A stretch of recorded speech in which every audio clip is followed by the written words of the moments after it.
નમસ્કાર, આપ જોઈ રહ્યા છો સ્પાર્ક ટુડે ન્યૂઝ। દાહોદ જિલ્લાના જાલોદ તાલુકાના ટાઢાગોડા, છાયણ, શારદા, ગુલતોરા, કાળીગામ અને ગુર્જર ગામના આદિવાસી ખેડૂતોએ દાહોદ જિલ્લા કલેક્ટરને આવેદનપત્ર આપ્યું છે।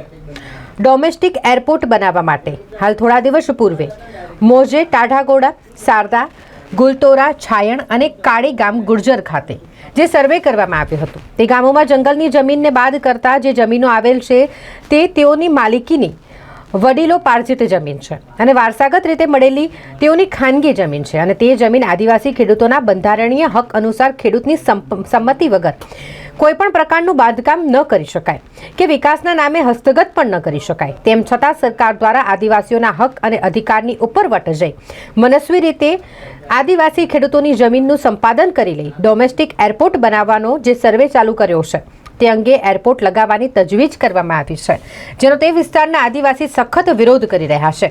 આ અંગે તેઓ દ્વારા આવેદનપત્ર પાઠવવામાં આવ્યું અને ચીમકી ઉચ્ચારવામાં આવી છે કે જો 15 દિવસની અંદર આ ડોમેસ્ટિક એરપોર્ટ ગામોમાંથી રદ કરો, અન્ય જંગલની જમીનમાં બનાવવામાં આવે તેવી જાહેરાત નહીં થાય તો તેઓ દાહોદ જિલ્લાના તમામ આદિવાસીઓને એક કરીને ઉગ્ર આંદોલન કરશે। મારું નામ છે બારિયા રમણભાઈ નારસિંહભાઈ, ગામ ટાઢાગોડા, તાલુકો જાલોદ, જિલ્લો દાહોદ।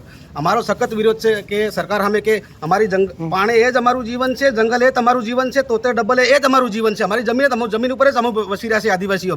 અમારે કોઈ બીજો નથી, અમે મૂળ માલિક છે આદિવાસીઓ। અમને મારી નાખશે તો મરી બી જઈશું, આત્મહત્યા બી કરીને ફાંસી પી લેવા અમે તૈયાર છે। અમે જમીન એક બી નહીં છોડીએ, અમે નહીં છોડવાના અમે જમીન। આજરોજ અમે કલેક્ટર સાહેબ દાહોદને આવેદનપત્ર આપવા આવ્યા હતા। એની વિગત એવી છે કે અમારા ગામમાં ગયા મહિનાને 13, 14, 15 3 દિવસ સર્વે કરવામાં આવ્યું એરપોર્ટનું। એ ગામને અંદર કરવામાં આવ્યું, ગામના રેવન્યુ સર્વે નંબરોની જમીનોમાં કરવામાં આવ્યું।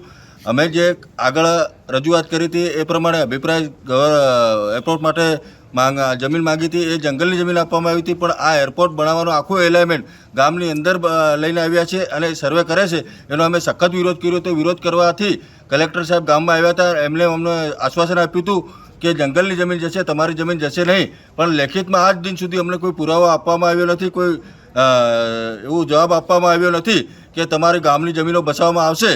અને આ લોકો એરપોર્ટ જો ગામમાં બનાવે તો અમારા ગામ લોકો પાસે આગળ કાળી 2માં જમીનો જતી રહી છે, બાકી રહેલી જમીનો કોરિડોર રસ્તામાં જતી રહી છે। અને હવે એરપોર્ટ બનાવશો તો અમારું ગામ નામ શેષ મટી જશે અને અમે આદિવાસી ખેડૂતમાંથી નાબૂદ થઈ જઈશું અને એમના પાસે રહેવા માટે, જમવા માટે, ખાવા માટે કોઈ રહેવાના મકાનો માટે હવે પછી જમીનો બસતી નથી, એટલે એને અમને મરવા સિવાય બીજો કોઈ હવે ઉદ્ધાર છે નહીં।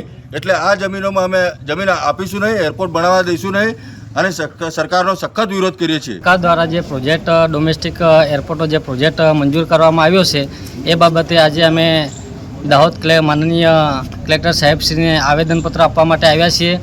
અમારો સૌનો એક સૌ મોટો વિરોધ છે કે અમે અનાદિકાળથી વસતા અમે આદિવાસીઓ છીએ। સરકારને અમે વિનંતી કરીએ છીએ કે અમે અમારું ઘર છીનવાઈ જાય, અમારું જમીન છીનવાઈ જાય અને અમારો મતલબ કે જે નાના બાળકો છે અમારું ઘર વિહોણા થઈ જાય તો સરકારને અમે નમ્ર વિનંતી કરીએ છીએ કે વિનાશ કરીને વિકાસ કરવો એ કોઈ યોગ્ય નથી।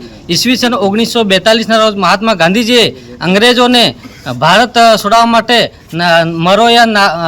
કરો યા મરોના નારા સાથે આંદોલન કર્યું હતું, તેમ અમે સૌ આદિવાસી એકઠા થઈ અને એક થઈ કરો યા મરોના નારા સાથે અને મરો યા મારાના નારા સાથે એક થઈ આંદોલન નહીં પણ ઉગ્ર આંદોલન કરીશું અને સરકારને ચીમકી ઉચ્ચારીએ છીએ કે જો અમારું આ એરપોર્ટ અહીંયા મંજૂર થયું અને જો એ રદ કરવામાં નહીં આવે તો અમે જાતે આત્મહત્યા કરવા પણ તૈયાર છીએ, પણ અમે 1 ઇંચ પણ અમારી જમીન આપવા માટે તૈયાર નથી।